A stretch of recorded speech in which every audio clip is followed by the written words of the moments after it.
Hello मेरे प्यारे बच्चों, मैं हूं Kuldeep Sharma. Welcome to the another lecture. तो आज करेंगे हम कोलिगेटिव प्रॉपर्टीज़ नंबर 4 और आज है लेक्चर नंबर 13। तो सॉल्यूशन का इसके बाद एक लेक्चर हो रहेगा आपका वन ऑफ फैक्टर और उसके बाद ये चैप्टर हो जाएगा फिनिश्ड और उसके बाद वन शॉर्ट वीडियो। तो कंप्लीट चैप्टर हो जाएगा आपका और उसके बाद इलेक्ट्रोकेमिस्ट्री की सीरीज़ को कंप्लीट करेंगे ऐसे ही, ठीक है। तो चलिए बेटा शुरू करते हैं।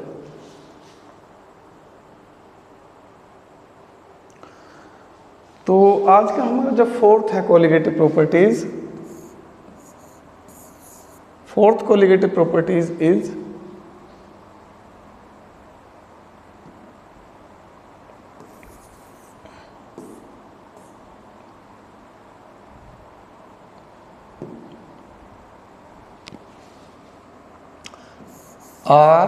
RLVP। इसका पूरा नाम क्या है? Relative lowering in vapour pressure.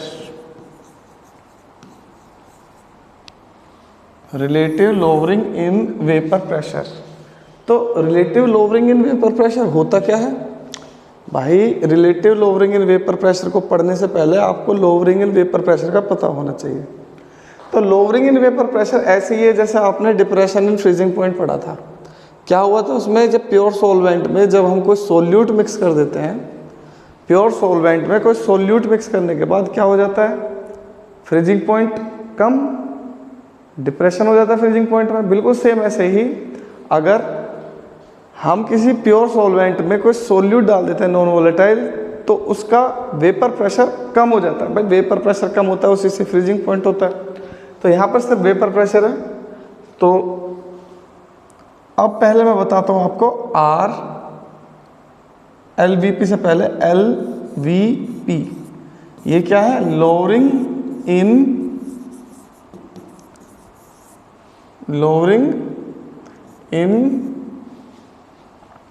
Vapour pressure.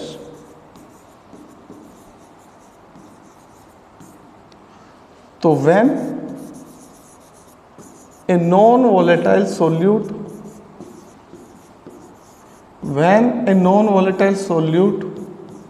was dissolved in a pure solvent,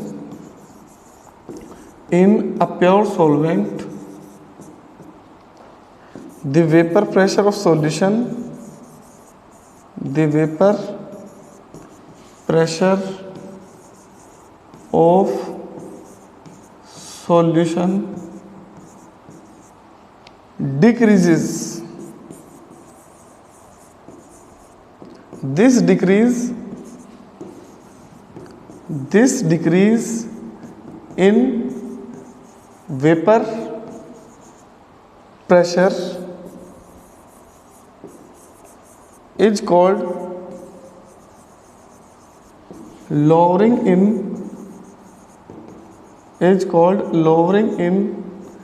vapor pressure। Light चलेगी भाई।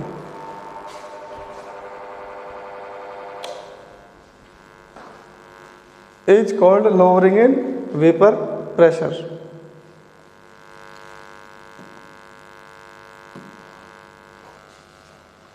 रात को 12-1 बजे इसलिए बनाता हूँ वीडियो कि लाइट परेशान ना करे।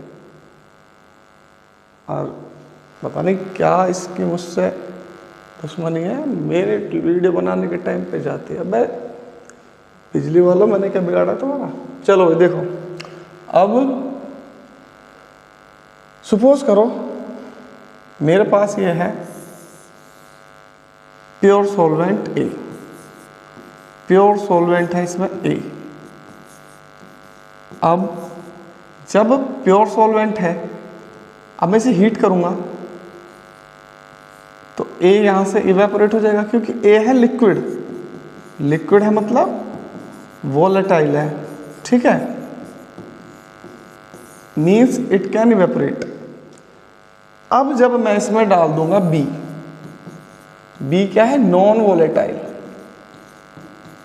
नॉन वोलेटाइल का मतलब ये है सॉलिड, और जब मैं इसमें डाल दूंगा तो होगा क्या, ए के साथ बी के पार्टिकल्स या बी के मॉलिक्यूल्स भी क्या आ जाएंगे, सरफेस पे आ जाएंगे। यहाँ पर तो सिर्फ ए के मॉलिक्यूल्स थे सरफेस पर और वो इवेपोरेट हो रहे थे, तो ज़्यादा इवेपोरेशन होगा ए का, तो वेपर प्रेशर ज़्यादा होगा। अब जैसे मैंने इसमें नॉन वोलेटाइल सॉल्यूट डाल दिया और अब जब मैं इसे हीटअप करूँगा, पहली बात तो उतने ही टेम्परेचर पे अब इसकी वेपर प्रेशर बनेगी नहीं, और ज़्यादा टेम्परेचर भी प्रोवाइड करूँगा पहले से,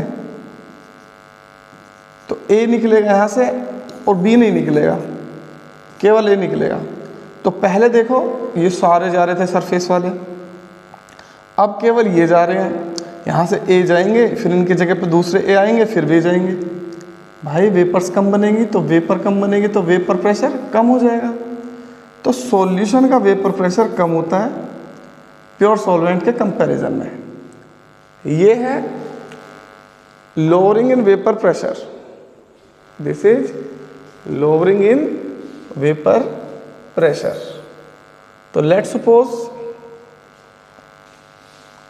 vapour pressure of pure solvent, तो प्योर सॉल्वेंट का वेपर प्रेशर है P naught, vapour pressure of solution, solution का वेपर प्रेशर मान लिया मैंने पी एस।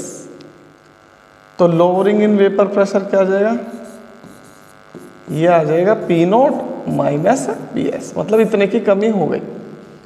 अब relative lowering in vapour pressure क्या होता है, तो relative lowering in vapour pressure होता है lowering in vapour ratio of lowering in vapour pressure to the lowering in vapour pressure, इसका ratio vapour pressure of pure solvent, pure solvent के vapour pressure के साथ रेशियो। तो ये क्या है, P naught minus P S upon P naught, ये है relative lowering in vapour pressure.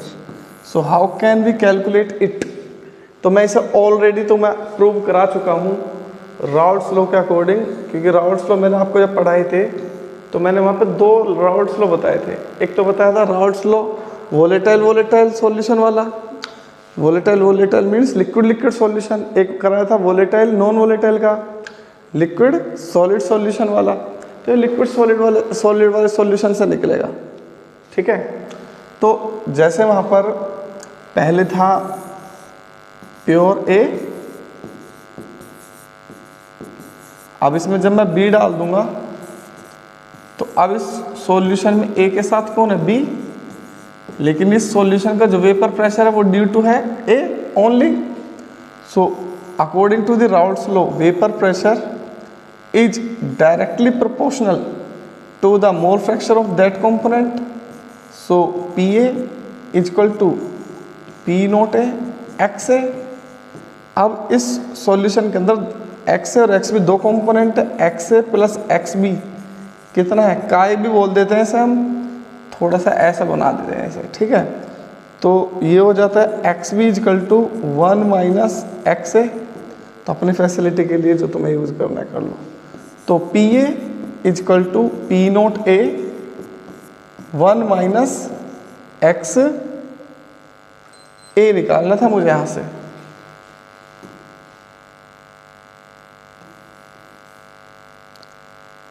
तो प्यारे बच्चों यहां से मैं निकालूंगा x a is equal to 1 minus x b. अब एक्स ए की जगह यहां पर रखूंगा 1 minus x b, p a minus sorry equal to P naught a minus p naught a x b, ठीक है। इसे साइड ले आओ, सो पी ए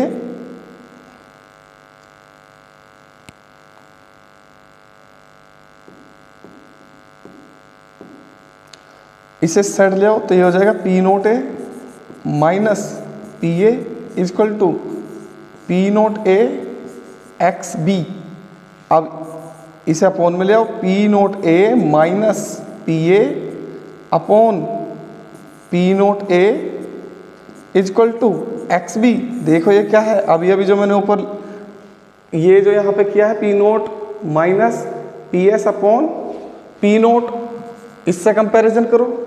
ये वेपर प्रेशर ऑफ सॉल्वेंट, ये वेपर प्रेशर ऑफ सॉल्यूशन, ये वेपर प्रेशर ऑफ सॉल्वेंट। वहाँ पे मैंने पी एस से लिखा है, यहाँ पर पी है, तो मतलब किसके इक्वल आ रहा है, मोल फ्रैक्शन ऑफ सोल्यूट। तो इससे बन जाएगा रॉल्स लॉ से। सो यूजिंग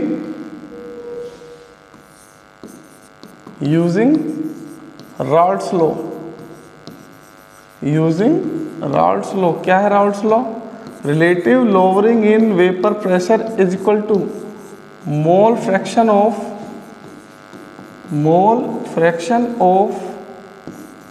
सोल्यूट के मोल फ्रैक्शन के इक्वल होगा relative lowering in vapour pressure.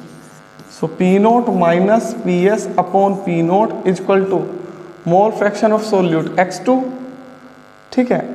P naught minus P S upon P naught is equal to x2 क्या होता है, N2 upon N1 plus N2।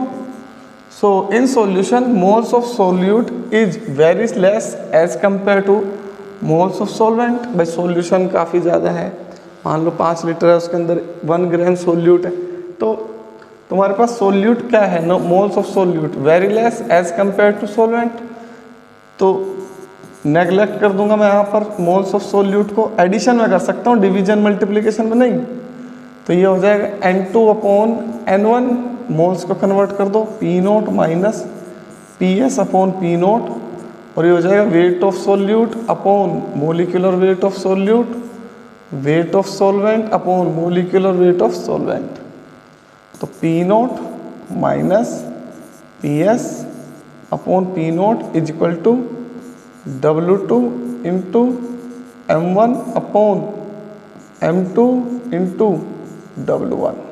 ये फॉर्मूला आ गया relative lowering in vapour pressure का। आई होप आपको समझ में आ गया होगा पूरा कॉन्सेप्ट मैं जो बताना चाह रहा। चलिए एक और क्वेश्चन है, किस पर है, वेपर प्रेशर ऑफ सॉल्यूशन पर। तो क्वेश्चन है the vapour pressure of pure benzene, the vapor pressure of pure benzene at certain temperature is 0.85 bar। तो प्योर बेंजीन का वेपर प्रेशर है 0.850 bar. A non volatile non electrolyte solid weight 0.5 gram. तो ये हो गया W2, कितना मिला दिया, 0.5 gram. When added to 39 gram of benzene, यह आ गया W1 39 ग्राम। मोलर मास इसका दे रखा है M1 78 ग्राम पर मोल। और ये बहुत ज़्यादा फेवरेट क्वेश्चन है, NCERT का क्वेश्चन है, ठीक है। वेपर प्रेशर बिकम्स, अब वेपर प्रेशर हो जाता है सॉल्यूशन का 0.845 bar. What is the molar mass of solute, तो सोल्यूट का मोलर मास बताना है तुम्हें। तो using P naught minus P S upon P naught is equal to W2 into M1 upon W1 into M2। P naught कितना है 0.850, P S कितना है 0.845 अपॉन पी नोट कितना है 0.850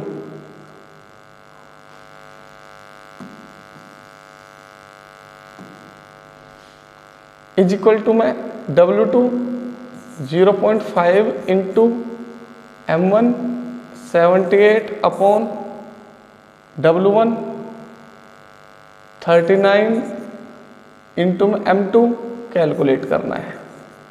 तो ये कट कर दूंगा, 2 टाइम्स चल जाएगा, इसमें से करूंगा तो ये बचेगा 0.005 और ये बचेगा 0.850। 0.5 इंटू 2 अपॉन M2, पॉइंट से पॉइंट कैंसिल, तो ये चल जाएगा 5 170, तो 1/170 is equal to 0.5 into 2, 1/m2, तो मोलर मास ऑफ सॉल्यूट आ जाएगा 170 ग्राम पर मोल। तो देखो वेपर प्रेशर बहुत ईजी है, इससे ईजी कोई टॉपिक नहीं है कोलिगेटिव प्रॉपर्टी में। क्या है ये? कुछ भी नहीं है, केवल आपको क्या करना है, कॉन्सेप्ट को ध्यान से समझना है कि जब प्योर सॉल्वेंट में हम कोई सॉल्यूट मिक्स कर देंगे नॉन वोलेटाइल तो वेपर प्रेशर कम हो जाएगा। ऑब्वियस सी बात है, जब मॉलिक्यूल दूसरे सरफेस पे आ जाएंगे तो निकलने नहीं देंगे नीचे वालों को, जब नहीं निकलेंगे तो वेपर्स कम बनेंगे, वेपर प्रेशर कम हो जाएगा। अब जो relative vapour lowering in vapour pressure है वो मोल फ्रैक्शन ऑफ सॉल्यूट के इक्वल होता है। उसका फॉर्मूला बन गया P0 - PS upon P0 equal to W2 into M1 upon W1 into M2। अब इस फॉर्मूले से तुम कुछ भी निकाल सकते हो, मोलर मास ऑफ सॉल्यूट भी निकाल सकते हो और relative lowering in vapour pressure भी निकाल सकते हो, कुछ भी निकाल सकते हो। ठीक है, तो चारों कोलिगेटिव प्रॉपर्टीज खत्म हुई। तो इस लेक्चर को हम इतने रखते हैं, आगे करेंगे हम नेक्स्ट लेक्चर, और वो होगा वेंट ऑफ फैक्टर का। और वो टॉपिक तो लास्ट है, लेकिन उसके बाद मैं कराऊंगा आपको एक 1 शॉर्ट वीडियो। ठीक है, तो 2 क्लास और लूँगा, देन उसके बाद we will free from solution. हाँ, न्यूमेरिकल्स क्वेश्चन कराता रहूँगा रेगुलर, तो जब भी न्यूमेरिकल्स क्वेश्चन कराऊंगा मैं उसमें प्लेलिस्ट में ऐड कर दूंगा, तो आप रेगुलर प्लेलिस्ट को चेक करते रहिए। ठीक है बेटा, तो thank you so much, God bless you all, good night.